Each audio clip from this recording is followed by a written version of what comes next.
4th of September, Rabbi Moore, Parsha Hashavua with Rashi, Shoftim.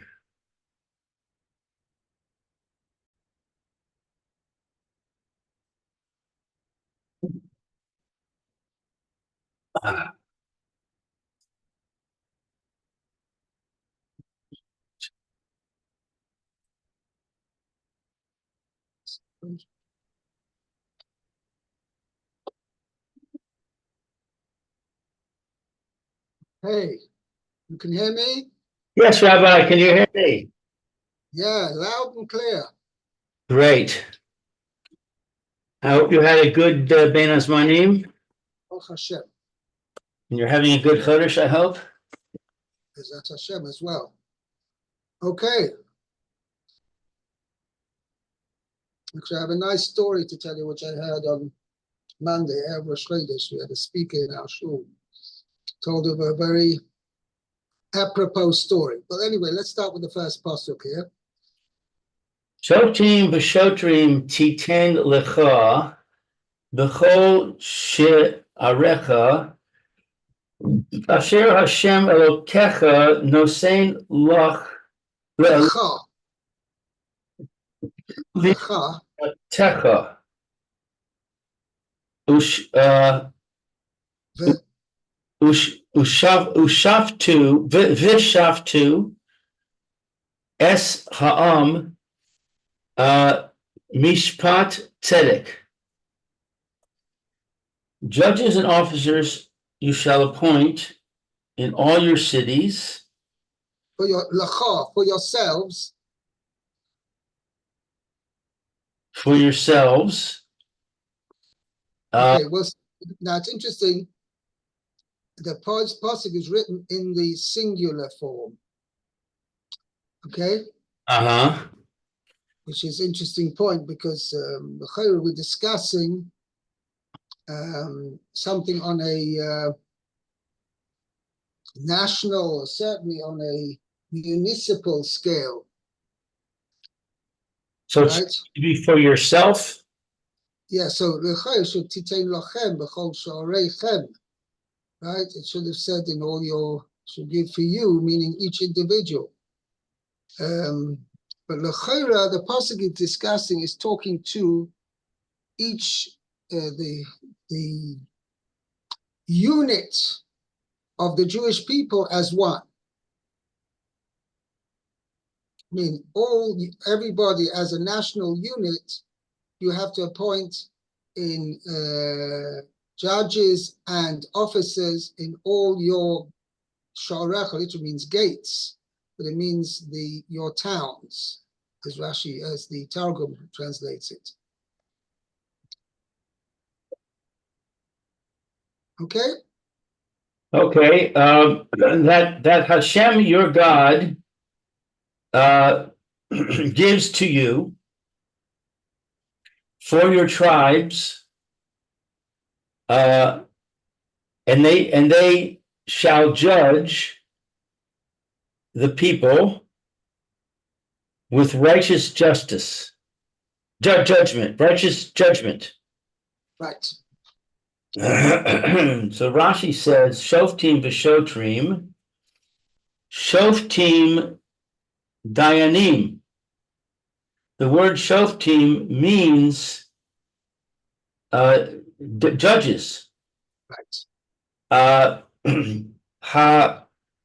Haposkim es hadin, who rule on the law. Shoftim. This is with Hillel. Tamasi. What? Hello. Oh. Hey, Mayor. Hillel, I'm in the middle of giving you someone nafshi shit.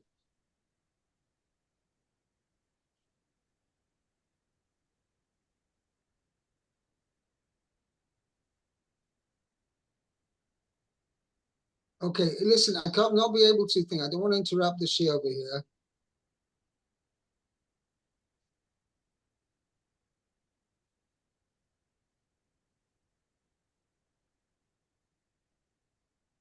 No, I did a thing.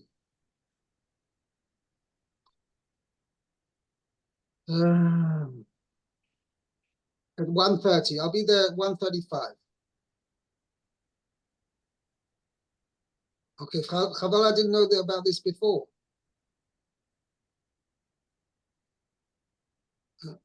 Uh-huh.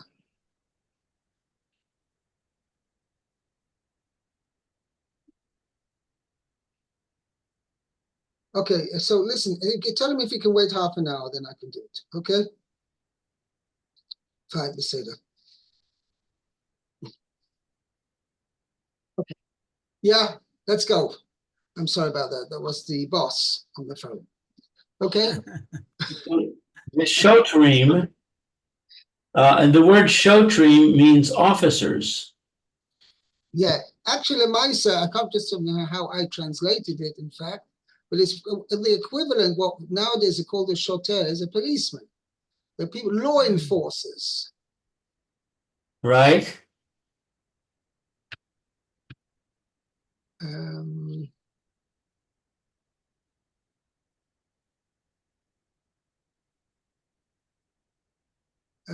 That's, I think, how I translated it. Let me see. So.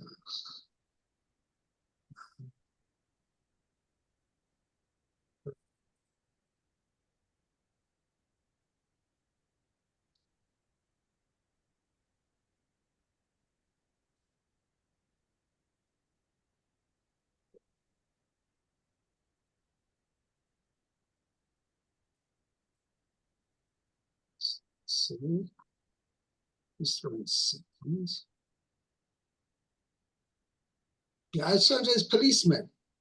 You should swerve yourself judges and policemen according to your tribes.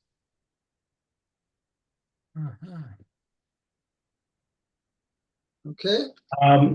Okay. Ha.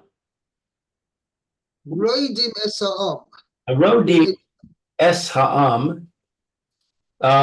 They impose authority over the people. Very good. Achar mitzvasam. After the commandments. No, so meaning after the command, the orders, means acha mitzvah means on the orders of the judges, right? They impose the rulings of the judges upon the people. B'makel uvir tzu'ah. Okay, I have another 2 words before that. Shemakim v'koftin b'makel u'b'tzua. Okay, that they hit and you say kofsin. I have with a stick and a strap. Right, b'makel u'b'tzua ad sheyakabel olav estin hashofet. Until one accepts upon himself the verdict of the judge.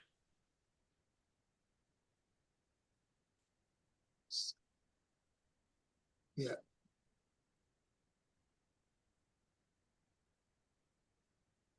Okay, just 1 second here. Okay.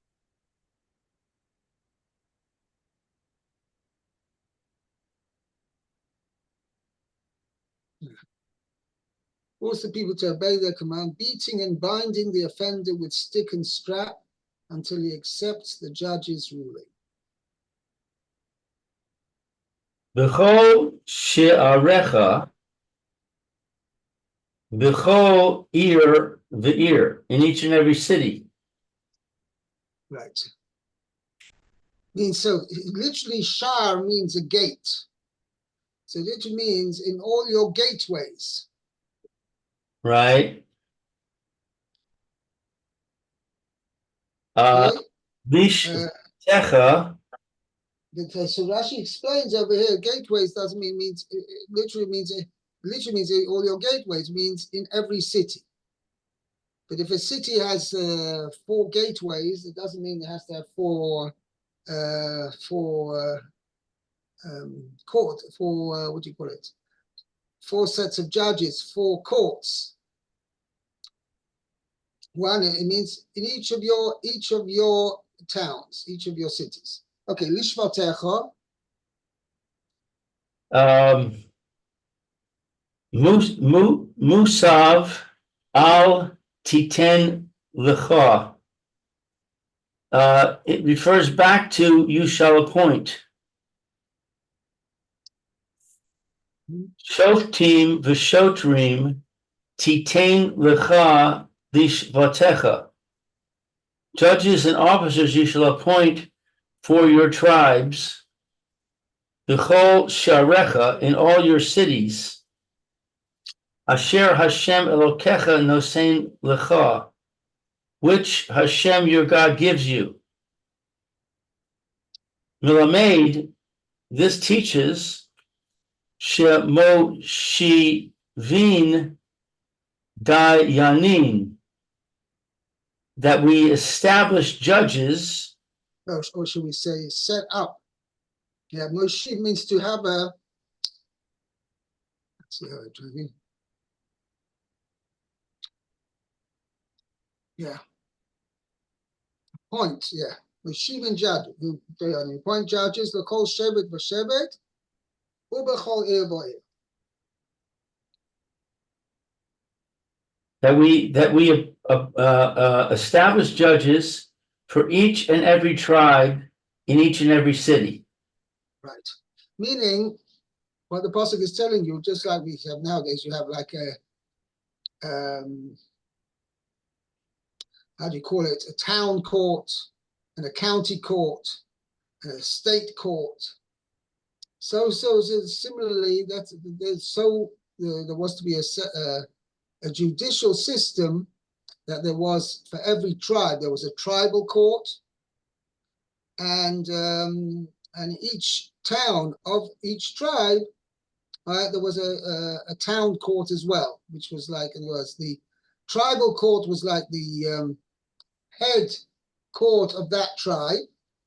In other words, there were 12 tribal courts, one for each tribe, and in each tribe, every single city or a town had its own separate beis din, separate court. Okay? V'shaftu es ha'am v'gomer. Mane dayanim mumchim v'tzadikim. Appoint expert and righteous judges, lishpot tzedek, to judge righteously. Meaning, it's not a separate obligation on the judge over here, because we're going to see Ba'etzem, we're going to see that in Pasuk Chof, in Pasuk 20, the obligation on the judges, where it says tzedek til doif, which even there Rashi says it's going on the town authorities to make sure to appoint honest and suitable judges. So same thing over here. This is an obligation. In other words, in general, this pasuk, when it says Shoftim v'shotrim titen lecha b'chol shorecha, is talking to the authorities, the municipal or the state authority in any particular of each tribe, right? The tribal authority, that they have to make sure to appoint suitable judges, honest, and so therefore Rashi is saying over here, but Shoftu es al mishpat tzedek is going back on the beginning. Shoftim v'shotrim titen lecha, appoint judges and policemen for yourselves. What kind of judges? V'shoftu es al mishpat tzedek, those who are going to judge the people righteously and justly.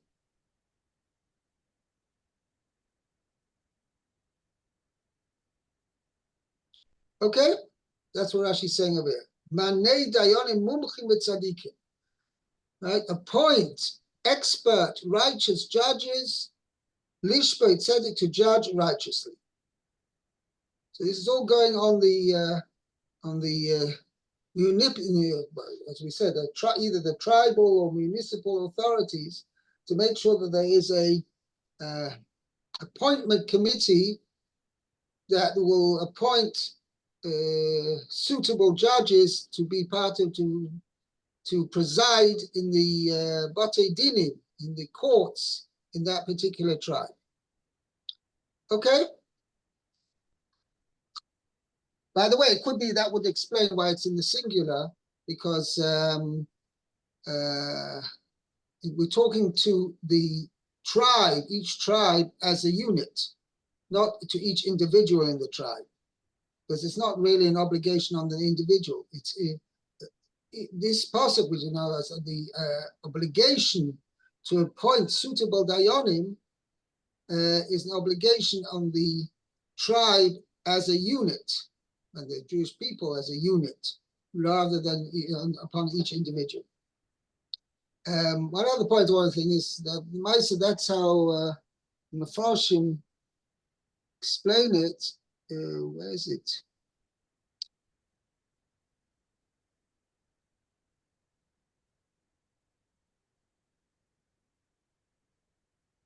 Yeah.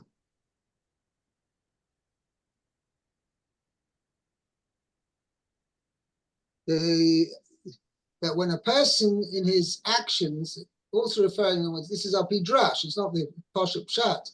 Our Pidrash, when it says Shoftim v'Shoftim titim lecha b'chol shorecha, a person has gateways to his mind, his eyes, his ears, his mouth, right? The person has to be careful about them to make sure to put judges and how should we say, policemen.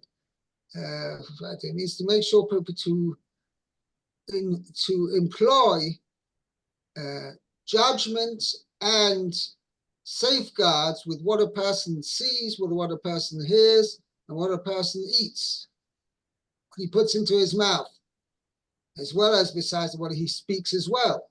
So all these, the person's apertures of his mind, okay, person has to make sure to put judges and policemen, law enforcers there to control, to make sure to be able to control his actions. This is a particular good introduction to Elul, where we're getting ready for the high holy days, for Rosh Hashanah, the day of judgment, and Yom Kippur, the day of atonement, to that we should make sure that we improve our ways, that the surest way of doing so is to making sure that we are in control of what we do. And that has to be done by putting judges and policemen, I mean, obviously in a figurative form, to make sure we are in control of all the things that we do. Yeah, by the way, I was going to tell you this story. It's a very, I think, apparently a few years ago, I don't know if it was Macy's or some other big supermarket chain in America. They had this, how should you say, lottery that that anybody who entered, they had a chance that for 1 hour, yeah, he would be able to go into one of the stores and take as much as he wants during that 1 hour. Gratis, free. Won't have to pay anything. Whatever he can fill up his wagons with in that hour, yeah, that's his. Needless to say, they made a big publicity of it because this was their best form of advertising. Anyway, lo and behold, 2 people came up on the winners. One was a family of a few number of children, and the other one was just a young couple. So the first one, the family came in, and there was, each one had let's say, father and mother, and let's say 3, 4 children. Anyway, so they start coming in and they start racing around the store and getting this and this and this and this, till they filled up about 10 wagons with all kinds of whatever they wanted. Anyway, they made an evaluation of everything they picked up and came to about $100,000. Nice amount. Anyway, Then came the turn of the young couple. And the young couple seemed to not in a rush at all, right? Start going around the store. Each one has his own wagon. And they seem very calm and collected, no rushing around, nothing. Anyway, comes up, they finish their hour, and they come up to the till and they make an estimation of how much the value of all they've collected. And it came out to over $1 million. Wow. So they asked me, 1 second, we saw this first thing, they had 4 or 5 people running around the store for an hour and non-stop. And all they came out was with $100,000, right? And it's just 2 of you, you came out with $1 million. How did you manage to do that? So he says, so the young couple answered, very simple. We did our homework. 2 weeks before it was our turn, the turn was to go around the store, we went every day to the store and we went around, wanted to see where all the expensive items are, where's all the things, the really valuable things which we were interested in. And we did our homework. And therefore, when the day came, we were well prepared. We knew exactly everything where we were. We didn't need to rush around the store. We knew everything. We wanted this and this and this. When you knew exactly everything where it was. And that's how we came out with $1 million. Anyway, what is the musa, which we get from that is that if a person comes, right, Kosh Baruch Hu gave us a month of Elul to prepare for the Rosh Hashanah and Yom Kippur and the 10 days of 3783Moore. If one starts preparing from day 1 and make sure that one's prepared, and once, we don't fall into Rosh Hashanah and say, I've got to do tshuva, and as you come to davening on Ma'ariv on the night of Rosh Hashanah with your machzah, then you think about doing tshuva. Then, that's a huge amount. But if you already start preparing at the beginning of Elul, each day you think about, plan yourself, what do I have to improve on, etc., etc. Then when it comes to, you can come into Rosh Hashanah calm, ready, prepared yourself now to be a new person for the new year without it falling on top of you. And this is one of the kindnesses HaKadosh Baruch Hu gave us Elul, is that we can, HaKadosh Baruch Hu warns us in advance. I'm giving you this whole month for the specific purpose to prepare yourselves for Rosh Hashanah and Yom Kippur. Okay. Let's go on to Pasuk Yutes, Meah. Okay. It says, Lo tateh mishpat, lo takir panim, v'lo tikach shochad, ki hashochad yavel einei hachamim, v'salef divrei tzadikim. Okay. Okay, so don't pervert justice. Don't recognize the face of someone. It's there. Do not favor. Do not favor sides. Okay, and don't take a bribe because a bribe will make your eyes blind. Make the eyes of the wise. Will make the eyes of the wise blind. Blind. Okay. And make the righteous and words pervert. Crooked. Right. How do you say pervert? Maybe I translated. Let me check again. Now I translated. So perverted. It could. Yeah.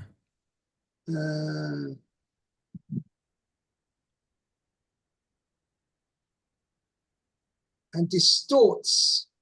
Oh, distort. Okay. The great tzaddikim, the righteous precepts, as we're going to see what it means. We'll see Rashi. Let me explain. Okay, so Rashi, lo tateh mishpat, don't pervert justice. Kimash ma'o, just as it sounds. As it means literally. Literally. Okay. Lo takir panim. You should not recognize someone's face. Show favoritism. Okay? Show favoritism. Af b'sha'at ha'ta'ut, at the time of Ta'anot. After Shata ta'anot. Ta'anot. Ta'anot. What's ta'anot are The pleas, at the time of the each one's presenting his case. presenting his case. Okay. Azhara l'dayan. So that's Azhara says what? A negative commander to the judge. Yeah, that means that this is a warning, right? Or a prohibition, l'dayan, to a judge. Okay. Lo yehi lezeh v'kosher lezeh. Okay. So you should not be pleasant to one of the litigants. litigants. And kosher lezeh, and harsh to and the not other. harsh to the other. So you should see. Oh, okay. So Echado made, one stands. This, I guess, is an example, and the other sits. Yeah, so that one should stand and the other one may sit. Okay. Treat them equally. Lefi shekisho shekisheroa ze hadayan mikabed et chavero. Because Okay. when one litigant sees, right? Oh, that the judge is honoring the other one, his colleague, right. His fellow litigant, mistatmin ta'anoisov. His pleas, right? He means he throws him off. Right. Can't think straight. Huh. His argument was when the litigant sees that judge is showing respect to his opponent, his arguments are silenced. Or silence. Okay. Next one is the thing. I is no longer able to present his case with confidence. right. He loses confidence. Confuses him. Okay, velo tikach shochar, then don't take a bribe. Afilu lishpot tzedek. Even to the even with the intention of judging righteously. Righteously. Right. Okay. Ki ashochad yaver. Don't bribe the blind. Bribery blinds, yeah. Mishakibel shochad mimenu. If one takes a bribe, for once he has accepted a bribe from him. Right. It's impossible. Shaloyate libo etzlo. That he should not lean toward his heart towards him. Right. Okay. Lahafek biskuto. To lahafek is the opposite, no? No, lahafek means to search, to look for. Oh, to look for his merit. Right. It points in his favor. Okay, and divrei tzadikim, righteous words of the righteous, really. Yeah, so that's enough. And it's bisalef, and it distorts divrei tzadikim. So literally means the words of the righteous. The Rashi is bothered by that. What do you mean? Why does it distort the words of the righteous?